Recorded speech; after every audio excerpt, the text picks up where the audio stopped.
Welcome to Staircase to Nowhere, your ministry and culture podcast. Today, we're talking about friendship.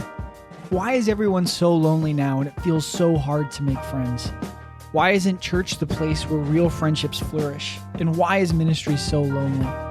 In this episode, we share some stories and memories we have as friends and ask ourselves a question: how can we live this life as better friends? We encourage you to give us your feedback, shoot us your comments and questions.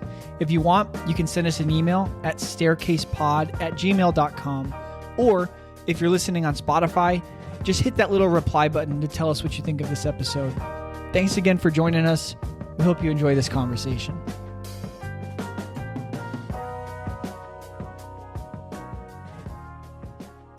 It is our 10th episode of Staircase to Nowhere. And if you are here, you have stuck with us through thick and thin, through hard times and good times, through lame episodes and fine episodes. And we are glad that you are here with us today for this amazing conversation about friendship. You know, we are friends, we have friends, but why is making friends so hard? I don't know. We're going to talk about it, though. So my name is Noah. I'm a seminary student, and these are some of my friends. I'm David, and I am a pastor, and these are some of my friends. I'm Sam. I'm a director of street and community outreach, and these are two of my three friends. Oh, is the third one Erica? Yeah, the third one's my wife. So that's really cool. That's where we're at right now. And that's why we're talking about this today. You know, this was prompted by a message that David sent a little while ago, just asking, where do you guys make friends? Or basically, where would someone such as yourself be hanging out on this Friday night? Yeah, that was a funny text because me and Eric, we live like 2 hours from David and Caitlin. And he texted our group chat and was like, where would you find yourself on a night like tonight? I was like, I think David's trying to hang out with us.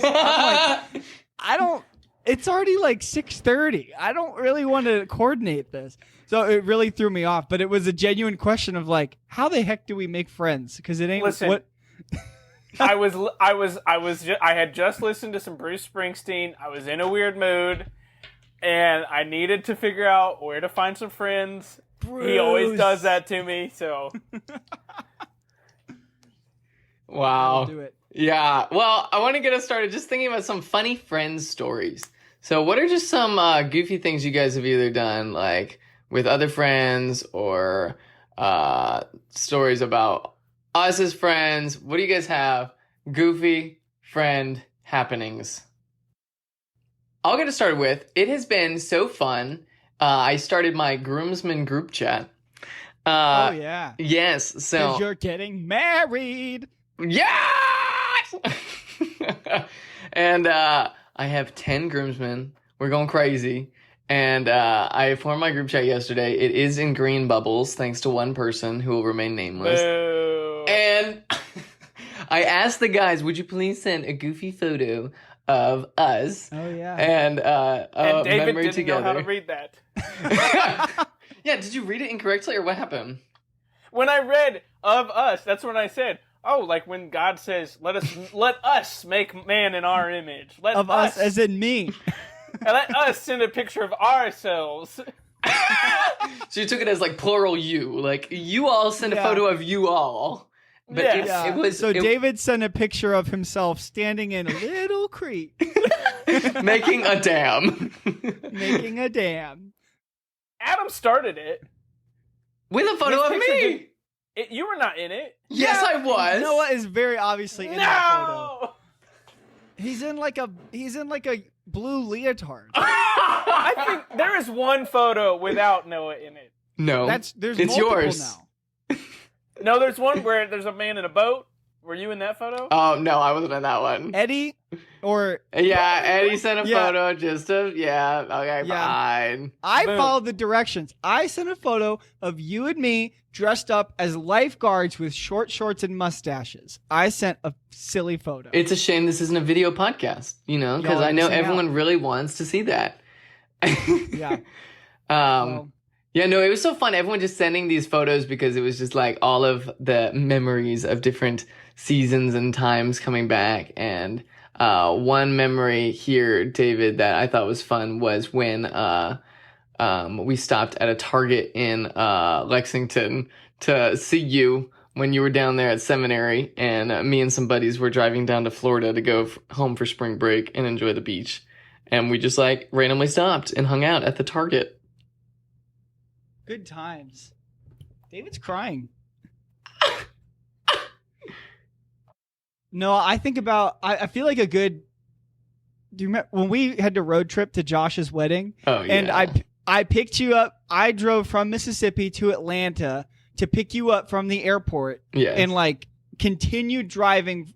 And we drove down the East Coast because I was like, there's a lot more bridges. If we go that way, I mean, it added an hour or two. It did. But we got to drive past over tons of bridges, and I love a good bridge on a road trip. I love driving over water. Tell me you live in Louisville. It's freaking awesome. Well, so we drove through, like down the eastern coast and down the eastern coast of Florida to Josh's like whatever, like the house they were staying in, and we didn't get in till like 4 a.m. Yeah, because someone wanted to see some bridges. I did. I got what I wanted. And then so we got to this Airbnb at like 4 a.m. and nobody was answering because it was 4 a.m. to like get inside.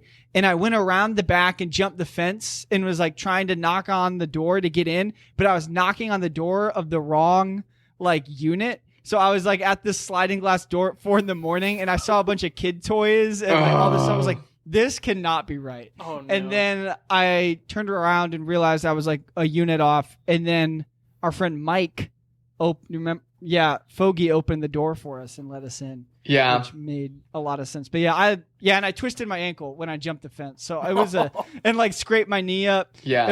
It was like 4 a.m. and I was like, I just saw a bunch of bridges and now I'm here ready to party. Here's my memories of this, okay? Number one, we were driving in the middle of the night. You couldn't see any bridges. That's not true. The moon is reflecting off the water. It's beautiful. There were no bridges to feel be that you're on a seen. bridge, maybe. Yeah, you can feel it. I know. The different sound of the tires, yes. Versus Number two, that was when you were playing music on the car, and it was Chris Renzema. And I was like, Chris Renzema, you know him? And it was like when he was super fringe, and you're like, yeah, I just found this guy. I'm like, I go to school with him. And that means a lot to me that I know a musical artist while they're still fringe. I love that. Thank you for saying that on record. Absolutely. Humble brag. Humble brag. You're good at playlists. You really are. Thanks. Yeah. Thank you. Hey, on Spotify, Go look on. up Stink Bag. And Sam's Club. Yeah. And Night Although Driving Sam's Club will Necessities. also Sam's Club will result in the Sam's Club official podcast, right? No. They have a podcast. But the other thing I remember on that drive is you and me complaining very much about the church's response to Syrian refugees. Really? That was Oh. Yes, that was our hot topic of the moment. Getting frustrated with churches that care about reaching the nations being closed doors off to people in Syria trying to flee the civil war. Yeah. I forgot about that, but that sounds about That sounds just like us, and we've been having these conversations for a long time. I also remember you. That definitely dates it in the mid 2010s. Yeah, It was? I also remember picking you up from the airport and then being like, you were like, yeah, we'll split the drive, but my car was a stick shift, so like you got there and was like, actually, we're not going to split this drive. Yeah, was that the time? Oh no, that wasn't the time. In Atlanta, a different time, you gave away your shoes to a man on the street. Yeah, that did happen. Yes, that happened, and I was so impressed because when the man asked for shoes, I was just like, I'm not giving you my shoes. And you just like took off your shoes and walked around the city until you got in your car and could drive home without any That's shoes. how you get athlete's foot. Yeah, Atlanta foot. I've had it ever since. It's okay. It's a mindset. It's not a real thing. It's just Athlete's foot's not a real thing. athlete's foot's a mindset. It's not. I have athletic feet. I don't get why people complain about it. Oh my gosh. This might be my new favorite thing you've said. Yeah, put that on a pillow. We'll sell that merch. Athlete's Put foot's a that on a mindset. pillow. Athlete's foot is a mindset. No! Actually, David, I have a much better story of us because that story that I had mentioned, I saw you for like 3 minutes. Yes, you did. Actually, I have a lot of good stories, but Waffle House. Oh, which Waffle House? I don't just anytime Waffle House. Yeah, no, Never disappoints. I love Waffle House. The time I was thinking about is when we came down when you were still single in Lexington, and we went and just had like a full weekend with you over fall break. I think it was like your first year, and we just went to Covered Bridge something. And High Bridge. And we watched 2001: A Space Odyssey, but we just got bored of watching it, and so we started like making jokes and like hitting each other with pillows and just like cute. It was like we were all 4 of us were staying in your tiny dorm room, and I don't know how we did it. I think a couple people slept on my bed. Yeah, I think there were 3 of us on your bed, and I think there was like one on the ground. It's like a queen size bed. Yeah, which is perfect for 3 grown men. Yeah. Yeah, I think it worked. Yeah, it was fun. We had a great time. Had a Friendship. great time. One of mine is last summer when we hung out. All 3 of us. Oh yeah, on the water, on the lake. In the water, on the lake. In the water, on the lake. That was great. But part of that trip that Sam wasn't there for was going to Amish country. We went to Ship Your Mama. Say that again, because I missed it and I want to be sure it's right.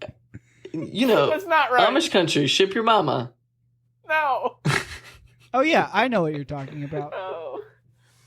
But it's really fun to see someone who has not experienced Amish land. Ship Shawana.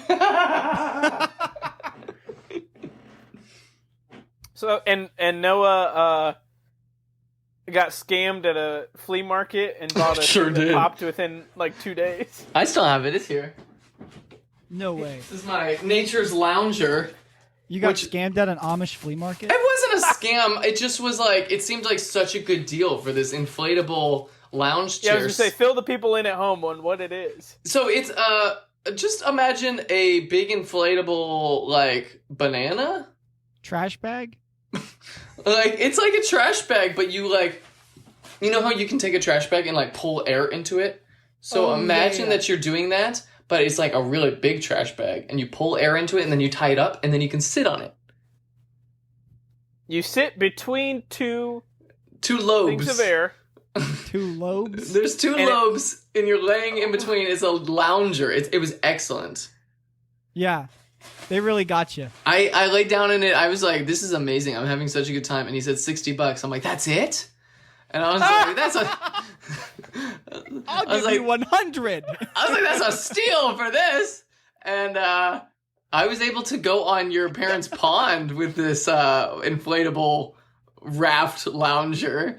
And it loses air now. Like, I still try to use it sometimes, but you have to reinflate like 3 times a campfire in order to use it. That's so funny. Or just add more friends onto it, because since it's like inflated, it's like, it just requires more people.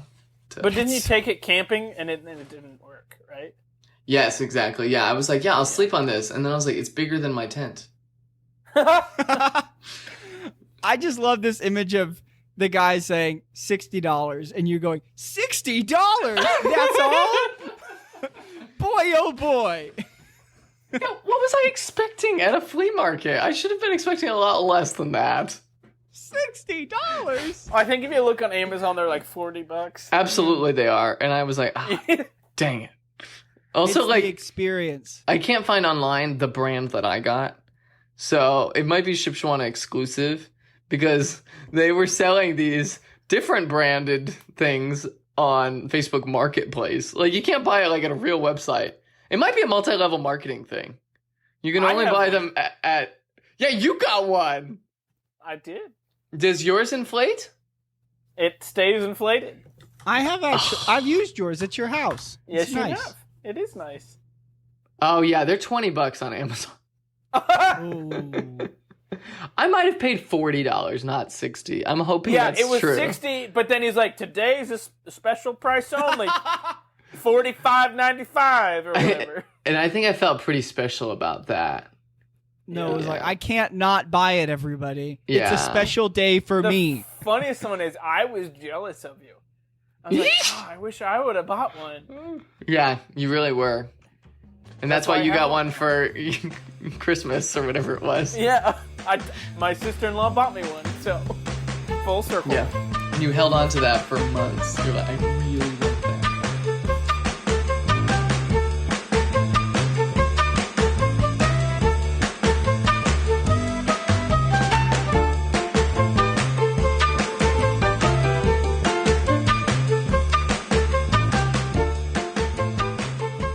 So if you're listening to this and you're like, man, they have so many fun memories together. And like when they talk, they're like actually friends. And why can't I have that? Dang, call the people out. Why can't I be like David and Sam and have 3 friends, including my spouse? Yeah. Well, for only $60, We got a special course. we got a special deal for you today. If you pay me $50, I will stand in your wedding. I Oh, will come to your bar mitzvah, whatever you want. $50. that's amazing. No, we're asking. Well, actually, I don't know if David's serious about this, but maybe. Well, we're asking this question because we're just assuming all of us separately have felt the, I guess, like the difficulty of what it means to make friends right now. We don't know why. We Yeah. have some like hunches. We have some like it could be this. What about this? We have our suspicions. But and even talking to other people, I was having a conversation with my coworker today before I left because I knew we were going to be talking about this, and she was like, "Yeah, like making friends is super difficult. Like why does it feel like for us, our generation, for people these days, for the youths these days, why does it feel like having like deep relationships, meaningful friendships, like long term?" Like deep community connections just doesn't feel like it comes very naturally. So we wanted to talk a little bit about that, and maybe explore some of our hunches, but also just like name it if you're out there and you kind of feel like friendship is hard and finding people that you really want to like do life with and really connect with. If that feels like a difficult thing for you, you're not alone, because we all feel it too. Even with the friendship that we experience with each other. But all that, even in some sense, to set up, I was doing some Googling, as you do. Once you start asking questions and we take to the internet.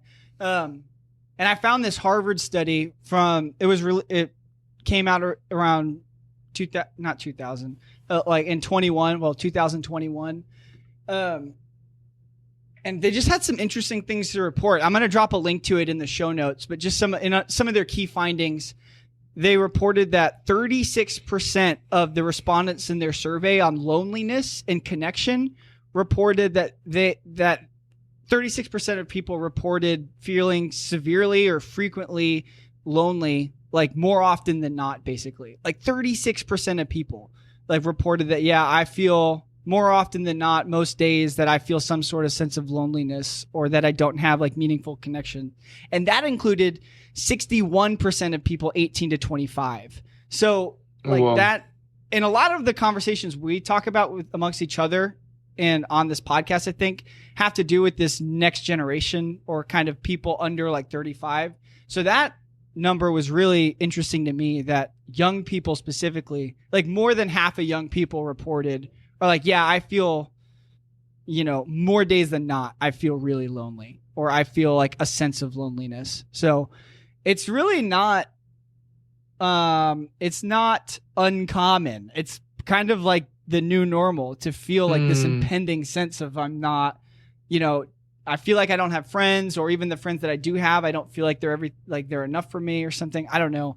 But yeah, there's some more interesting things in that survey, but I think that just kind of sets the bar for, we're not talking about something that's just our experience over in the world. This is like this is a pretty scary trend, honestly, like how many people feel this type of loneliness on a regular basis. So. Wow. Yeah. Yeah. 61% saying frequently lonely is a lot.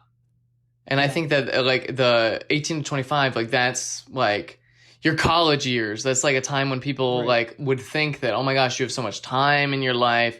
You have like so much like space. You're around other people your age to like make friends, to live your life. People talk about your 20s, go out and live life. And that like so many people are just feeling like lonely and they don't have any true friends. Yeah. That's like really shocking. Yeah. So I guess for our, like, just in our worlds, like, what are some, like, why is that? Like, what changed? And I think we could talk about some of the dynamics that like COVID introduced. Like, obviously COVID threw a wrench into everything, but, and that's probably a factor in these larger cultural shifts and stuff. But from y'all's perspective, like, what do you think why do you feel like making friends, or this sense of loneliness? Because those things feel very directly linked to me. Like a lack of, like, if you're lonely, it's because you don't feel like you have meaningful relationships with people that see you or are there for you. So there's got to be a correlation to lack of friendship there too. Like, why does it feel like having close friends, or why is that so hard right now? Why is it so hard for us to go make friends? Why does David have to text us and be like, where are you guys? And where are you hanging out? And where do I need to go find some people that I could just talk to? One of my theories is maybe a little far-flung, but I think it has to do with the design of our communities. If you'll let me, who has no background in city planning, unpack my theory. Yes, please teach us. We love to speak to things that we don't really have authority to speak. I mean, it's a. I think at one point, society, you would have your, smaller towns or neighborhoods or areas, right, where you did everything, right? You'd have, this is your bank, this is your grocery, your grocer, your banker, this is where you get your stuff. And then even the design of smaller towns are set up in a way to where you have to see and encounter other people. The problem, I think, is in some ways that urban sprawl, suburbanization, and the HOA type of mindset where you have your little kingdom, right, trying to setting up our neighborhoods in a way where you don't walk places. Because I would say one of the best ways that I've ran into people is walking places, right? And so in these suburbanization neighborhoods where it's not pedestrian friendly, makes it so you encounter people less often. So that's something I've been trying to look at, and that's part of the reason we chose to live in the town that we chose to, is it is a walkable town, right? The people at the coffee shop know me, right? The post office knows me. The hardware store knows me. And so we intentionally chose a smaller town so in town so we could know people and be seen and see other people. I totally agree with that. I also frequent the YouTube urban planning scene. David, you do that? Like, what is that about our personalities that we just enjoy that? What the heck City is Beautiful. That? Yes. Not just bikes. The bike dude, I forget. Not just bikes. The cranky guy who just like gets mad at every city that's not New York or San Francisco. What is his name? He might be City Nerd. I don't know. Yeah. He really hates every city except for New York and San Francisco. Yes. I am not in that world, so tell us about it. Okay, it's a whole thing. But basically, like, the rise of suburbanization, like, right after the World War II. And it truly is, like I've mentioned before, I think on this podcast, like, the rise of urbanization in the Industrial Revolution is when people started moving away from, like, their hometowns or, like, the place they grew up to go to cities to find places to work. And the issue, that's when mental health issues started skyrocketing, because suddenly people were outside of their like social Network. nets. Yes, exactly. The people that they knew and who knew them deeply. And that's when they like created the field of counseling, because you had to suddenly like hire people to be your friend and like have to walk through these things with you. Which brings us to today's sponsor, BetterHelp. Do you struggle with friends? Hire someone. No, there's a need for therapy, obviously. Yeah, we both felt the need to wait. But sorry. Yes. But anyway, that like every time you move, you're reinventing yourself. You know, and like people don't necessarily know you anymore. And so like I think that we're seeing that a lot in our generation right now, that people are moving a lot. And that you don't necessarily get the time to develop those close long-term friendships because, one, either we're only going to be here 3 years, or two, we just left somewhere, or, you know, like there's not that commitment and that rootedness to a town anymore. And like David was saying, the way that we've designed our cities is you go from your house into your garage to get into your car, to drive, so you literally don't have to encounter anyone else along the way, to get to your office, do your work, whatever, and then you can get back in your car and come back. And we hate the inconvenience of having to go to the grocery store, see other humans, the inconvenience of even picking up food, the rise of the meal delivery apps. But like, if you lived in like an urban city where like, you have to take the bus, or you have to take the subway, or you're going to walk past people on the sidewalk, like, you're going to see other people. Yeah. But it is also easy to be really anonymous in those spaces and not to, like, know people. Well, it's a good point, because even, like, as we live in a larger city than Louisville is not walkable, like, you know, from where we live, but we still live like in a pocket within that city where we get our coffee and we do our grocery shopping, and like my baristas know me, and like I bump into people that I know who live in my neighborhood and stuff. So to speak to what you're saying, like Noah, and David, the moving out to the suburbs kind of destroyed that organic community that was created in just your everyday life. Because for us, even though we live in a larger city, we still operate almost like in a small town within a city, where we are doing a lot of things and seeing a lot of the same people. And even if those aren't deep, meaningful connections, it still creates a sense of community when I know who I'm going to see when I walk in somewhere, and I know I'm going to be greeted by name, like when I go get my haircut and when I go to the gas station and stuff.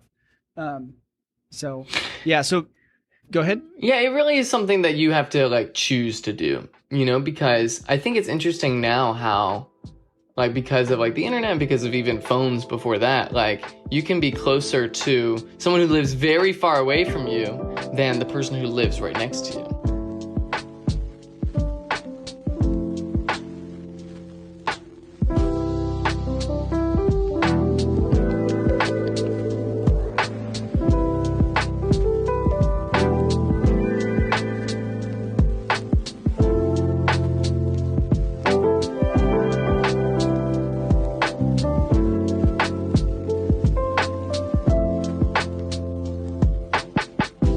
That feels like the next place to go. So if we're talking about like what's changed about the landscape that's made making friends right now in 2023 so difficult for us, for those of us that have grown up, to talk through, it's pretty interesting to think about the actual like geography and like how our world has changed and how our cities are built. That has changed the way that we interact with people. But the biggest elephant in the room in this conversation is probably how technology has changed the way that we interact with people and relate to others and ourselves. So what do you feel like are the technological barriers that have, you know, because we could talk about the benefits, like we could talk about how we're on a podcast right now, like we're FaceTiming and technology's brought us together. Whoop-de-woohoo. That's true. But we're also, all of us are kind of struggling to make friends in our communities. So what do you guys feel like, what hurdles has technology introduced to us making friends? I've got a good one. The phone is a social safety net, like a safety blanket. Unpack that. If you are walking into a new situation, you don't have to make new friends because you can sit on your phone and talk or not talk to your other acquaintances. Dang. Like, if you're waiting in line somewhere, you don't do what the old people do and say, "Oh, hey, how's the weather today?" Yeah. Instead, you can Twitter, doom scroll, like look at something for a second, text somebody. Like, you don't have to interact with the humans around you because you have your safety blanket in your phone. That's good. I wonder too if it's that comparison, right? You know, you can see what people are doing on social media, or even, you know, we see the friendships on TV shows or media or whatever, and it's like, oh, well, this person's not as cool as this person, or like that sense of like, well, if I could choose anyone, I would rather have this as my friend. So like, you know, Netflix and stuff has made it so it's like the perfect friend is somewhere out there. I just have to find them. And it's to me it's like talking about like church, right? People want the perfect church. Well, there's not going to be a church you agree with 100%. And I think that's the same with friends, right? We have this like ideal of like, I want a friend who, you know, is this awesome at mountain biking and cooks a really good chili and this and this. And that person's not actually there, right? That's not out there, but what's around you is there. And so, you know, maybe having you're like, okay, these are some serious requirements of someone I want as a close friend. But I don't know. It's also interesting too, like, you know, most people make their friends when they're in elementary, middle, high, college, right? And it's because you're with them every day. Yeah. And the problem is when you're an adult, the people you're with every day are your people you work with, right? And so I think that's a big thing as well, because the work environment, that's a whole nother episode, I think, Yeah, that's too. true. So, yeah. I think when I just think about the rise in, just to think about dating apps, right? Like, just think about the nature of what a dating app is. And people, like, I know people will still use like Hinge and things to like look, they'll be like, check the box, I'm looking for friends. Like, I'm not just looking for a relationship, I'm looking for friendship or something.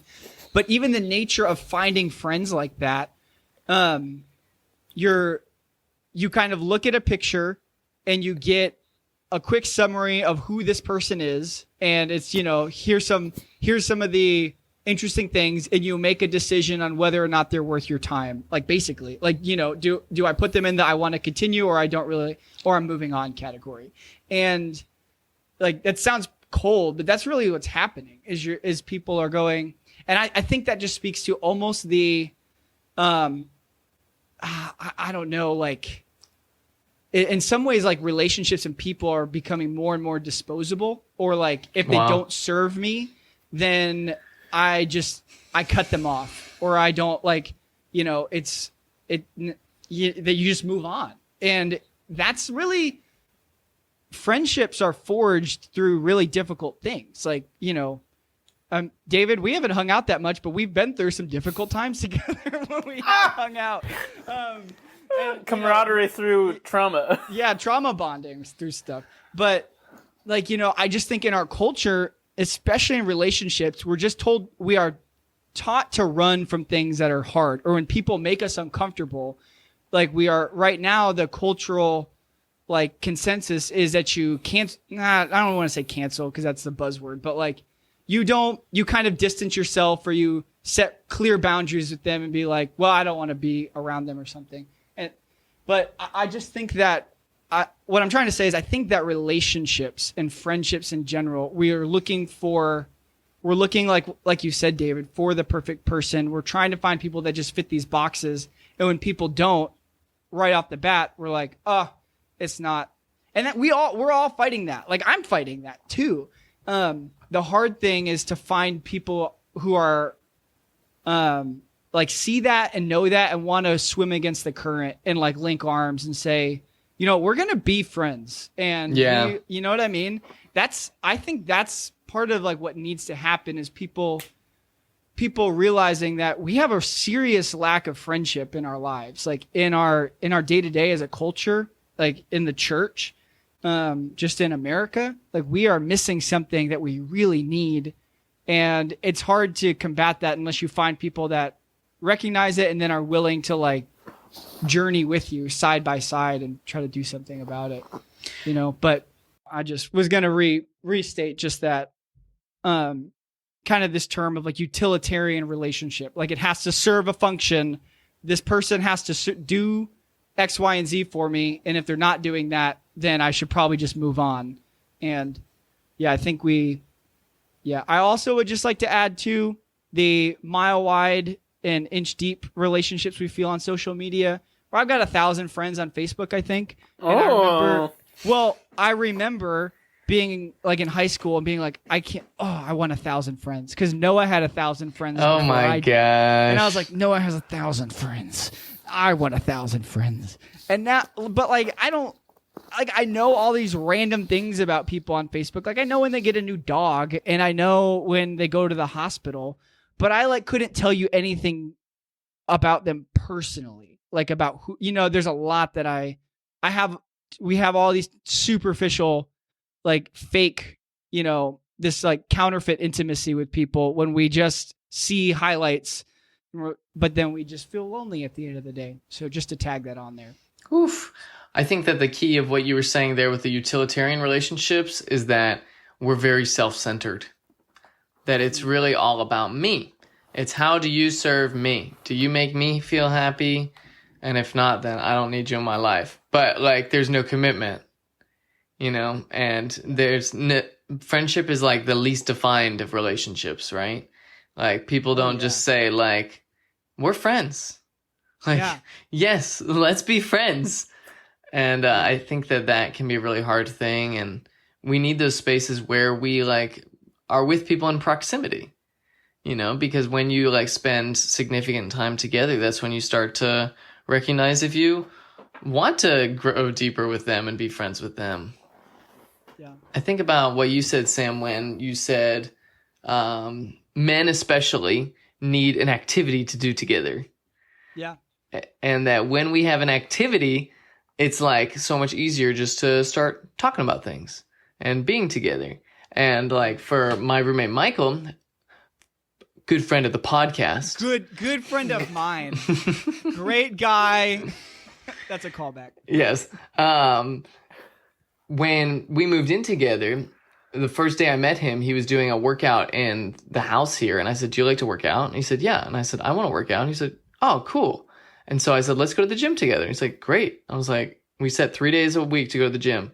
And suddenly we were spending like 6 hours a week just like working out together, you know? And like that significant time working out, we just started to share more of our lives in between sets as we go. I was walking through hard things. He was walking through hard things. And it's just something that we would share as we were going. And it was sweet. And it was a foundation of a really good friendship, you know? So I think that like, because of our busyness as a culture, like, we don't set aside that kind of time and space for proximity. I think that even like, it takes the intentionality to say, yes, let's go to the gym together. You know, I think about when I'm moving to Atlanta and like, I'm going to be going to a Planet Fitness there, you know, and like, how am I going to meet people at that gym? Who's going to be my workout buddies? You know, that feels like impossible. You know, they're like strangers at the gym. But like, just how valuable that time has been with Michael to get to know him more. And that's a good point. Like, friendships aren't really, how do you say, like, they're not like quantifiable or like choosing to like spend time with somebody. Like, I can't check a box after I hang out or build like deeper relationships with people. You know, they're not like productive, I guess. If we're in a culture that's very focused on like accomplishment and doing things and like being busy and having like busy, like full calendars and stuff, like that's not spend time with buddies is not like something that people like pencil into their calendars, or we don't like place a high value on just being with people like that. Culturally, and other cultures do. Like, I think other cultures like approach meals differently. Other cultures approach like time, like just all like how you spend time with people differently. And we are like, I think as Americans, we are just we're much more about efficiency. That's the word. Friendships aren't always efficient because they require slowing down, and they require leisure, and they require taking the long way home. And that's just pretty counterculture to the world that we're in right now, that is saying take the fast lane, take the shortcut. But I think what we're talking about is that's leaving us pretty lonely. So. I was thinking back to different friendships, and the thing that hit me is don't underestimate the unanticipated friendships, or the one that you wouldn't pick for yourself. Because I was thinking to my time at Taylor and then my time at Asbury, the two of my closest friends are people I would have never picked for myself, right? If I was making my checkbox of who I want in a friend and how I would have made that friend, neither of them would have even been on the scoreboard. And yet I couldn't, I couldn't imagine my life without them. And so I think that's a really, like, even just a good reminder for myself, right? Trying to intentionally make friends here in the greater Indy area, it's like, yeah, these are things that I think are important, but then I look back at my college roommate and one of my best friends at seminary. It's like, the dude in seminary, super into sports. I don't care about sports, right? And all this kind of stuff that I would have thought was important wasn't as important to him, but we had this common, the core was there, right? We both were going into ministry, but we both loved Jesus, and what our friendship was built on was just spending time together, doing things. Like, I would say, hey, Kendall, I'm running to Walmart. Do you want to come with me? Yeah, I'll come with you. He'd say, hey, I'm doing homework and watching baseball. I said, that sounds horrible, but I'll be right there. I'll pretend to care with you, man. Yeah. Watching baseball? Oh, that dude, good friend.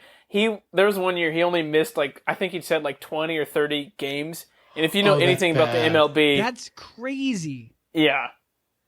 Yeah. Wow.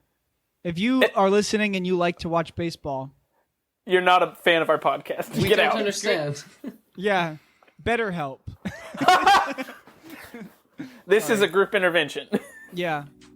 It's got real personal.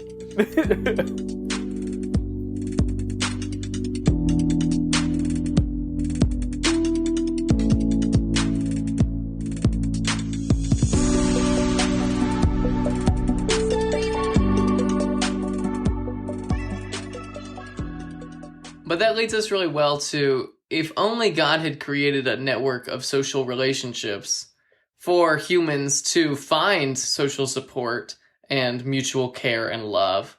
Oh, he did! I forgot! And it's the church. We're setting you up, listeners. It's the church. When Jesus died, he saved us into family. That you're not just saved individually, but you're saved into the family of God. And that he doesn't desire for us to be lone rangers, but to be a part of community.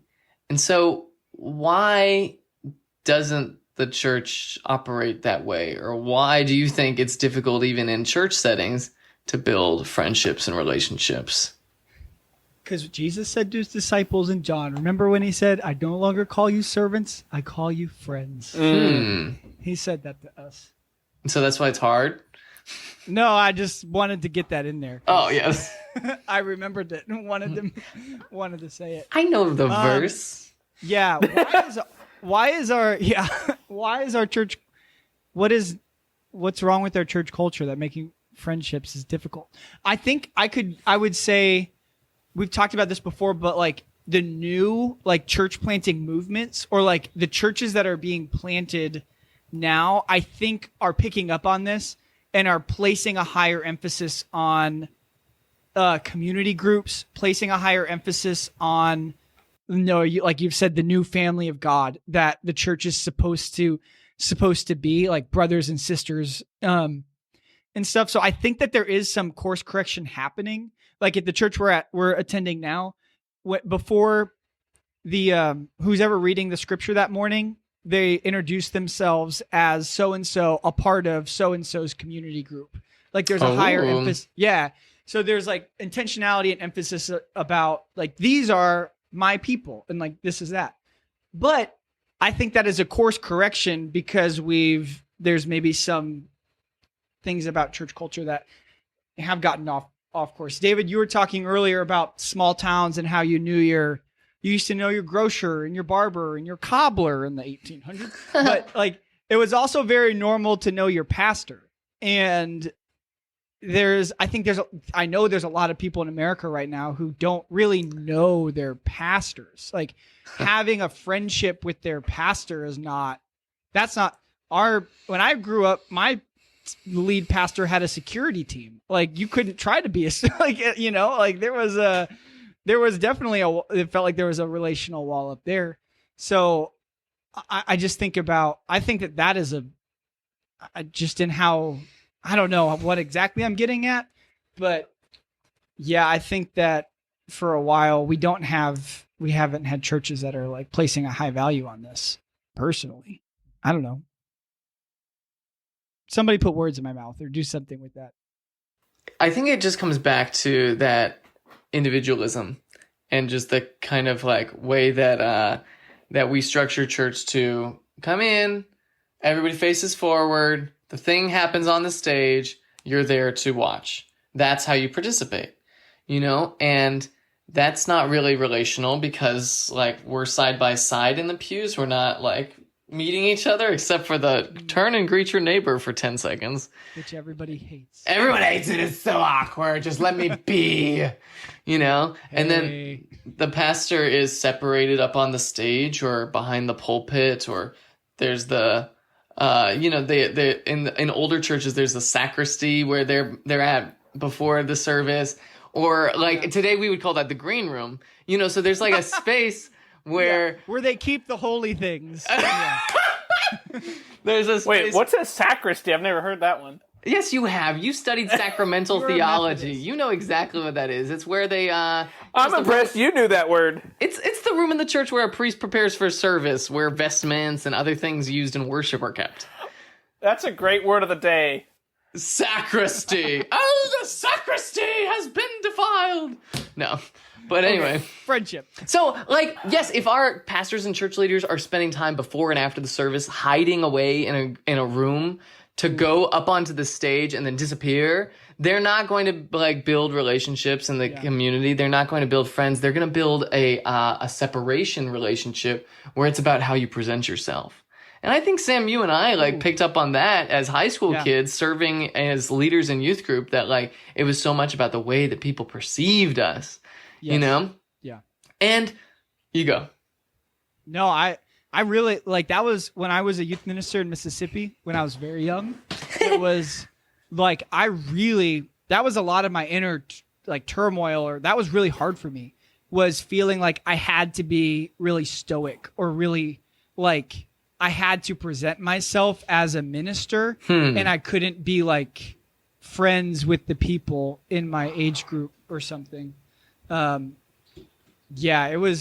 It wasn't like crippling or bad, but looking back, I was like, I really didn't. I didn't feel like I had permission to be friends with people in the congregation like I wanted, like I probably should have been, and not because because that's what I had picked up on, that if you're a pastor, you are other, or that you are supposed to set the example, which means you have to be kind of rogue and on your own or something. I don't know. Yeah, you couldn't allow yourself to be a normal guy. Yeah, couldn't just like be like, I'm just a dude. Because just like, pastors had to be on pedestals. Pastors were different and special. I feel like I've had a hard time. Like, there's not a lot of pastors I've met that I'm like, I want to hang out with this guy, right? Because it's that attitude. Like, I need to be like, if I'm a reverend, I need to be revered, right? And so there's this like aura. They'll like they'll put off this vibe where it's like I have to be I can't be can't be caught with my shirt untucked type of mentality. And so I think that's the problem is pastors need to be real and authentic. And so my hope is we can continue to help that pendulum shift. Well, because it is so hard for pastors in the church and leaders in the church to make friends. Like, so many church leaders feel very lonely in their work. Like, people always say ministry is lonely work. And it's just like, it shouldn't be. It's not meant to be. God's not saying go do this by yourself, but he's like saying do this work in community. And I think that maybe part of the reason why it's hard for us as leaders to make friends is because of that idea that, like, there has to be a divide. And, like, I have to be holy and I can't be a normal person who has to repent of my sins and believe in Jesus just like everybody else. That it's like, I'm broken too, and you're going to see some of that if you are close enough to me. Like, if, I can't really see in the early church, like, them being together house to house, day after day, like, thinking that their leaders were really all that. Like, it feels like they would know. It's not that they would never see them with their shirts untucked. They would see them, like, lounging around sometimes just as a normal person. Yeah. Or just think about Peter, like, right? Like, the one that Jesus is like, you will have the keys to the kingdom, is also the one who denied him, while on trial. And just like that's pretty untucked. That's pretty like, dang, you've got some stuff you're working through. But isn't that where that's where faith becomes very real? Or that's where, like, the role of a pastor, I think, is pretty incredible, to open your life up to people while also taking on position of, like, authority in the church and responsibility in the church, and say, hey, I'm going to be like, I'm committing my life to be, an example of faith and what it means to walk faithfully with Jesus. And that means being honest about, like, things aren't always buttoned up. And, like, I have struggles too, but the way that people see you, process grief and work through temptation and deal with loss and all the things that come with being a human being, like, and following Jesus.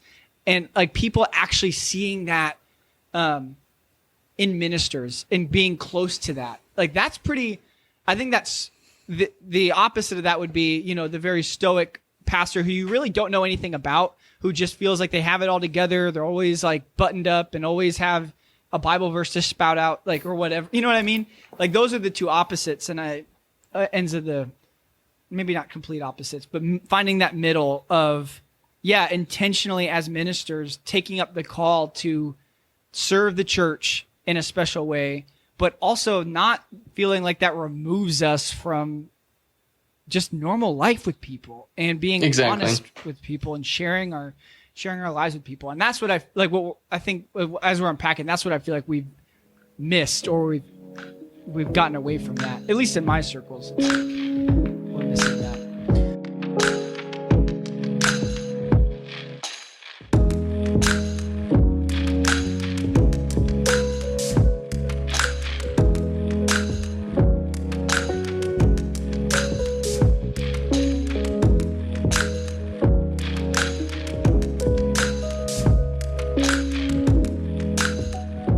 So what do we do? How does the church cultivate a culture of friendship?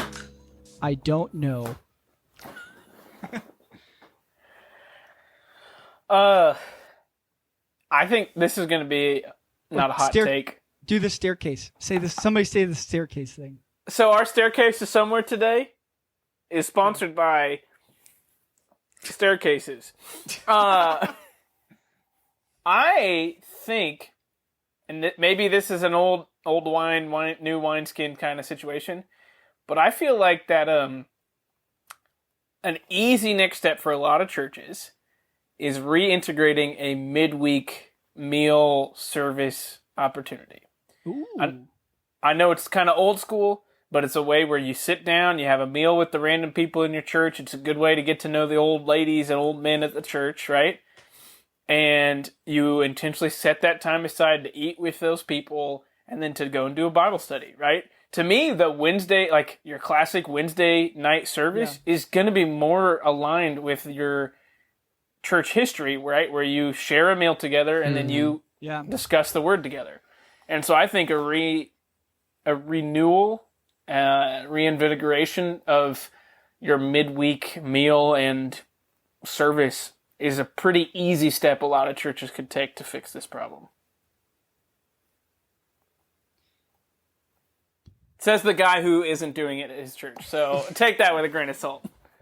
No, the problem is you gotta have the labor to be able to put the meals together. So that's easier said than done.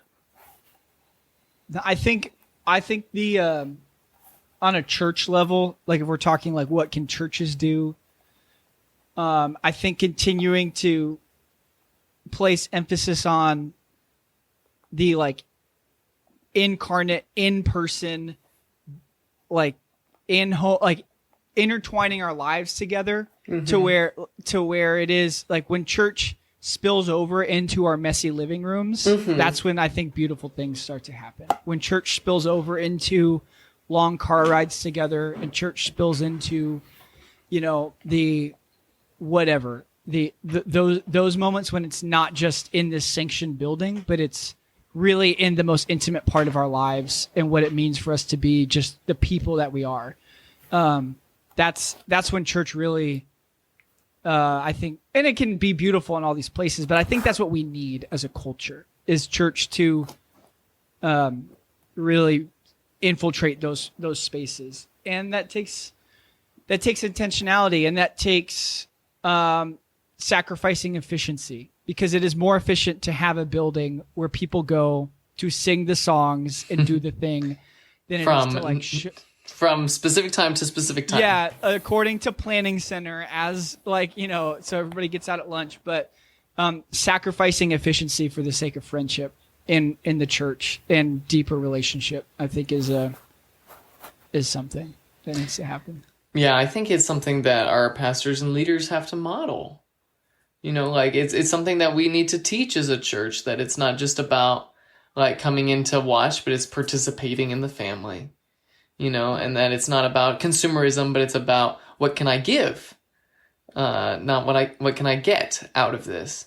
And so like simple things like next time you go to a church service, like looking around and recognizing like, who don't I know, and just introducing yourself to one person.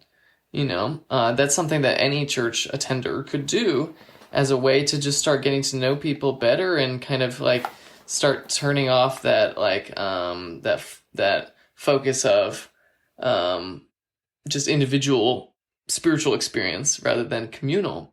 But I think that our pastors really, we have to allow ourselves to have friends. We have to take the effort and intentionality that it takes to seek out true being known without fear of what if they know. Like, what if they do know? Then they know what Jesus is saving you from. Then they know how God's Spirit is at work in your life. Like, I think that is so important and will protect us from burnout, will protect us from falling into sin, because we have those true relationships around us of people who care and want our good. So I think as we're starting to land this plane, we've talked about what does the church need to do? Well, we did start the episode with kind of like feeling like we all just recognizing all of us, everybody listening, may be struggling with finding good friends or deepening friendships. Do you guys have anything on the smaller scale, not just like here's the big corporate or like let's talk about church, but just what are some friendship practices that you have really valued in your own life, or maybe some wisdom for people who are struggling with finding close friends right now? Because it can feel really conceptual to be like, well, pastors need to do this and we need to have a different emphasis on this. Like, that's all great. But what if I'm feeling lonely now? What can I do? And I can start at least by just sharing this podcast was birthed out of, in some senses, a sense of loneliness that we all felt individually. And we recognized that and kind of just made the decision to say yes to whatever the heck this is. And it's been a really good it's filled my cup weekly to get on a call with guys that just are easy for me to talk to and that I love. So that's my advice, to start a podcast. I love you, David. Aww.